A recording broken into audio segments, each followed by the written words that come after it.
Critter Care is brought to you by Petland. Pets make life better. You love your cat, and your cat loves to scratch. It's one of the primary kitty concerns and the focus of Critter Care this week. Robert Church is here to talk about this. And Robert, a cat doesn't differentiate between a $5,000 couch and the old love seat in the basement. They love to scratch. They need to scratch. Why? And you love your cat. So if you scratch your cat will love you. And that's very, very important. Yep. Not what we're talking about today, though, is it? Why do they need to scratch? Well, it's funny, but cats it's almost an instinctive thing with them. Cats have retractable claws, and they get a sheath on them. And so they like to really dig their claws into something, and it really exercises their little paws. It's kind of an exercise thing as well for them. They like to get up and just stretch right out and rip down and scratch. And they also do it to mark their territory. And if they're in your house, it's their house. Mm-hmm. And so they're gonna mark things and scratch things that maybe you don't think are appropriate, but they think they're really doing you a favor. Mm-hmm. So punishing them for doing them a favor isn't really gonna work when you got a cat that scratches. And not only do you want to encourage natural behavior, but in the case of kittens and cats and scratching, resistance is really futile, isn't it? It really is. You're not gonna teach a cat to not scratch, but you can alter that behavior. It's a natural behavior. They have to exercise, they have to mark, and they just love scratching.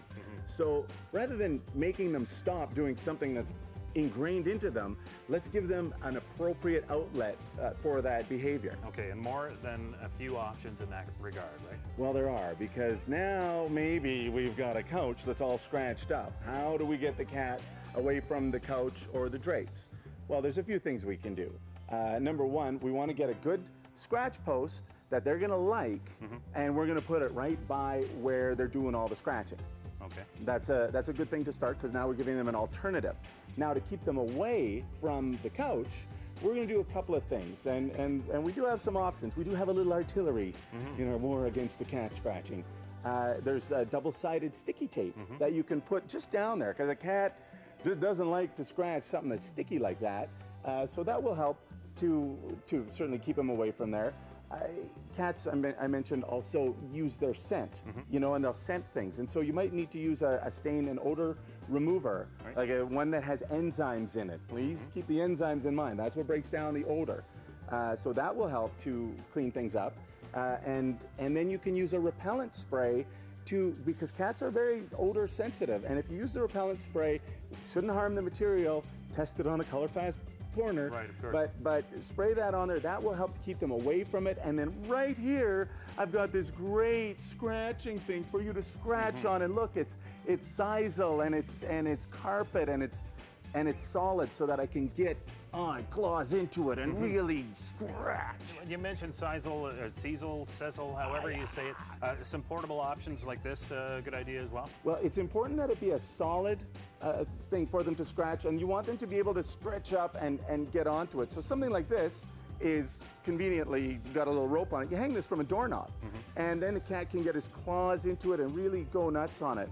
And what you're gonna find, sisal is, again, probably one of the best textures for a cat. They like it rough, and just so they can get their claws into it. Again, they might go for the carpet, but this is what they really like. Okay. And it's gotta be secure. If you get a little post and it falls over when they scratch it, they're never gonna use it again. So just get a good solid structure for them. And this is a neat idea as well. This is out of the package. It comes with a box that sort of props it up as well, and loaded with catnip, I guess, too. But another good idea? Corrugated cardboard is something that cats really seem to like getting their claws into. Again, and it's because they can, number one, kind of destroy it. And it's a rough surface, and it pulls their claws and it stretches out their feet. So that's a very, very good option as well. And what you got to remember here is once these things start looking really ratty and frayed and awful, that's when they're the best. The cat's finally got them to where he wants it. So don't throw it out. These things, they look nice like this, but when it's all frayed and hacked, that's when it's going to be the best for them. So don't mess with a good thing. If he's scratching it, keep it. And again, better this looks ratty, frayed, and awful than your couch or your curtains or your mattress or anything else. All right, what about care for the claws? Some controversy, a lot of issues here. But first of all, the clipping clause can't be an easy chore. Two-person job? You know, some people will say that. I think it's important when you have a little cat that, and again, the younger you can start, the better. And if you have, you know, brought home an older cat or a rescue cat, good for you, and thank you for doing that. But try to just, you know, handle the cat's feet as much as you can. You should be really, you know, just really handle your animal a lot and move them around. But make it so that you can push out his little claws. Cat's claws aren't hard to clip.